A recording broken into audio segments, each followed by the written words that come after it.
Oh yeah. Let's talk a little bit about college. Yeah. You signed right. What were your first years like in college? So Mercer was what was, bruh, that was, and that's the thing. These high school coaches don't prepare them for college. I was not prepared for college. I got to Mercer University, mind you. Now I'm exposed to females, and I could do whatever I want, right? So that's a whole nother lifestyle. School was at Mercer was hard, so I breezed through Woodland. That was easy, like 90 cumulative average, like could sleep in class. I didn't sleep in school, but you could probably sleep and get your grades, right? So now I'm Look, at Mercer. I went to Cass. I graduated with almost a 96 GPA, and I slept. Yeah, exactly. Like, you know what I'm saying? Like, it's not Yeah. hard. So now I'm at Mercer, and I got to write a 5-page paper. I got to read 40 pages and write a 5-page paper the next day. I got training. We got conditioning in the morning. Then we got practice, and they're calling out these actions, these basketball actions, like America's action, and I'm like I'm on the side. I'm supposed to be the point guard. So that means I need to know. I need to be the extension of coach, and they're calling actions that I don't even know what they mean. And I'm like, yo, so I'm overwhelmed. Like, I'm completely overwhelmed, like 100%. So they had to redshirt me, right? So they redshirt me. I ended up leaving Mercer and went to junior college, which was a good idea for me because then I was around D1 players. Okay. I was around D1 players when I was at Mercer, of course, because I was at a D1 school. So when I went to junior college, the thing about junior college, they're either their IQ isn't there, their grades isn't there, or their skill set isn't there. So my skill set was there. Now my IQ is there, and my athleticism is there. So I'm kind of like I'm because I had a year at D1, so I'm ahead of the junior college players that I was with. So that at Iowa Western gave me a notch, and I also had that fire to want to get back to D1. So What my was it focus like? was there. What was it like in Iowa? Because I mean, Macon's by no means is a great time, but I'll take Macon over Iowa any day. Bruh, oh my God. Like, we was in the middle of a cornfield. Uh there was no black people. It was only black people was there was from the basketball team, who was sprinkled in from all over the country. So we stayed at a residence hall. We was right next to Omaha, Nebraska, though. You had to drive like 30 minutes, but none of us was driving because we flew in from other places. So, you know, I ain't have a car. So it was basketball, man. It was like that's what it was. And from here, from the experiences from the guys that came in, they came from prep school from situations that were worse than that. And I'm like, what could be worse than this? Bruh, Adrian went to prep school in Maine. Oh, I didn't know that. In Maine? Golly. He told me one day he looked out his window when there's a moose outside. What? That's crazy. Hey, the dude, like, how did I get here?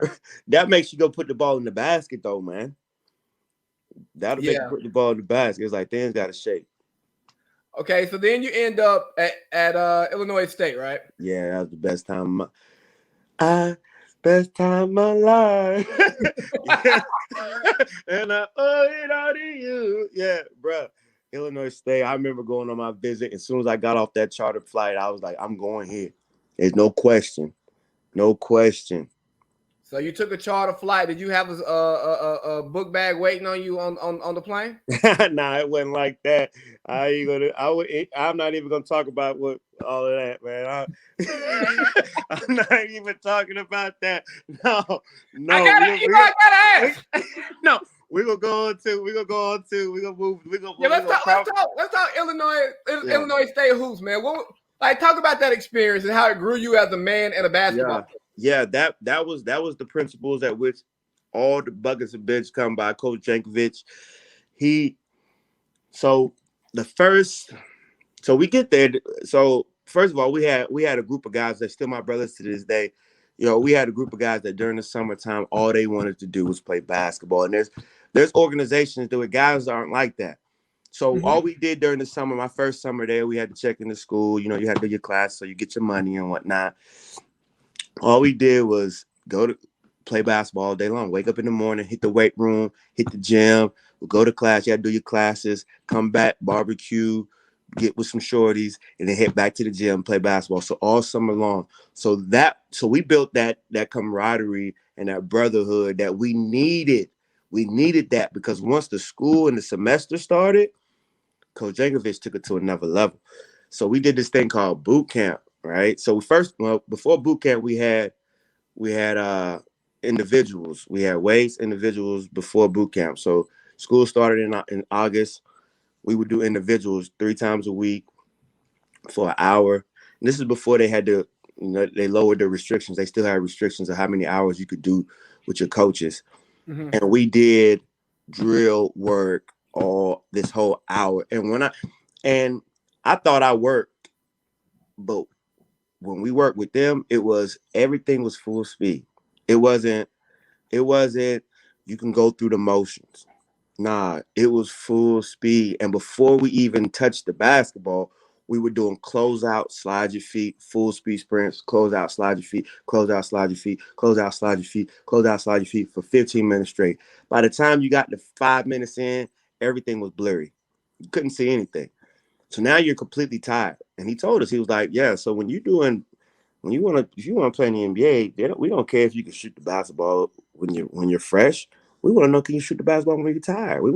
You can barely breathe. Can you get a bucket then? Anybody can shoot and get a bucket when you're fresh. But who plays the game? Who plays the game when they're not tired? We want to see you take it to another level. So that's how our trainings was. It was like, get you completely dog tired. And so once we got past that, I'm like, okay, cool. So then we had boot camp, which boot camp was 6 o'clock in the morning for an hour straight, no basketballs in the gym, doing nothing but defensive slides, heavy jump ropes. We had camouflage on. It was like military, like it was crazy.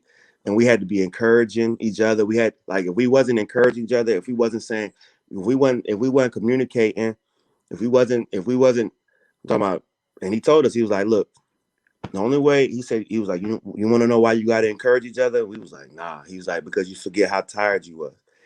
And we was like, all right, cool. So that's the culture that he wanted. He wanted that culture. And then, because he told us, he was like, we was in the arena, 10,000, like a 12,000 foot seat arena.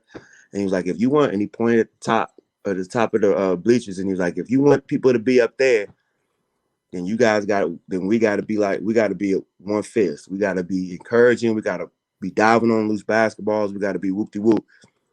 So we did 2 weeks of that. And on the last day, we had to run 30 suicides in 30 minutes. And that was hell, bruh. That was hell. That was hell. And then I thought that was the toughest thing we had. Then we started practice the next week where we was practicing, and then they took it up a notch where it was full speed. We pride ourselves on defense, but he told us, he was like this. He was like, we're gonna play in your face, pick you up full court. We sitting on everything. You can't dribble, you can't pass, you can't shoot without us being in your back pocket.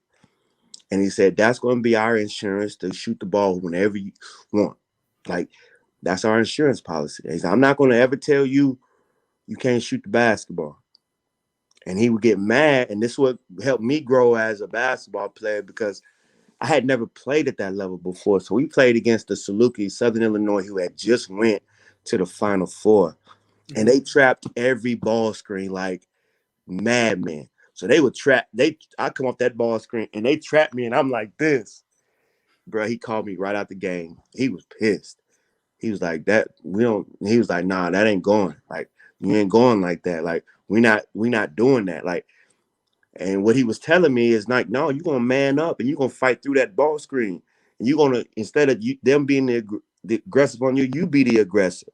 And once I got that mentality where I was like, oh, okay, it changed my whole mindset. And then that's when I worked on my handles. I worked on my left hand. And then going into my senior year, we went to the conference championship twice. Okay. And then that made me into Cooka man. Well, the the starter Cooka, man. Yeah. All right. So as Cooka, man, what was your best game at Illinois State, and did you play against somebody notable that we may know? Yeah. So I did play against notable, but my best game was the first time I got to start on national TV. Okay. Yeah, I got to start on national TV against Wright State. That was the first game that I got to start. Out in Ohio. Yeah. I had 16, 5 and 5 or something like that. I got to start. I was hooping. You got me on TV. My people get to watch. What? I was locked all the way in. But notable, I played against Kenneth Reed, and then I played against Indiana when they had Eric Gordon. Did you check him? Yeah, I did. I didn't check. I didn't start on him because I wasn't starting. That was my junior. I didn't start. Okay. I did walk into the coach's office. And I was like, I want Eric Gordon. He laughed at me. He said, "Oh, is that right? Is that right?" I'm watching him on film. This is when he had the little T-shirt white T-shirt up under it. I was like, I want him. Yeah, bro. I guarded him. I got up on him, and I used to talk. I told. Like I used to talk, I still talk trash. Like their locker room was right next to ours, and they had some dudes from the west side of Chicago, and you already know how they go, how they get down, right? So I'm talking cash money to them. They like it is what it is. So we get on the basketball court, and I'm talking trash. He looked at me. He's 6'4", chest out here, because he used to do like push-ups. Like they used to say, like they'd be at the AAU tournaments, and he'll be knocking out like 200 push-ups, just not like knocking them out. I'm like, what? Because I had some guys from Illinois State who was from Chicago, Cyrus Eldridge, so they know each other. Mm-hmm. But Eric Gordon was different. He was different. He was different. He was different. That was the day when I found out what NBA looked like. Like I had never seen. I had played against Lou Williams in high school, and he wasn't big. He wasn't at that time as explosive as I thought he was, as he is now. But when I saw Eric Gordon, it was nothing I could do. It was nothing. I couldn't get him out of his spot. I couldn't get him out of his position. I couldn't get him sped up in his head. I couldn't talk him out of his game. We pride ourselves on picking you up full court, being up on you, playing defense, and he went coast to coast whenever he wanted to. It was like I was almost in awe sometimes. It was a borderline awe and a borderline of I want to get out there and guard him. I'm sitting on the bench and I'm seeing him go coast to coast. He had 20 at halftime. I'm talking about coast to coast, finger at the rim, laying it up. I'm just like, yo, this is crazy. This is crazy.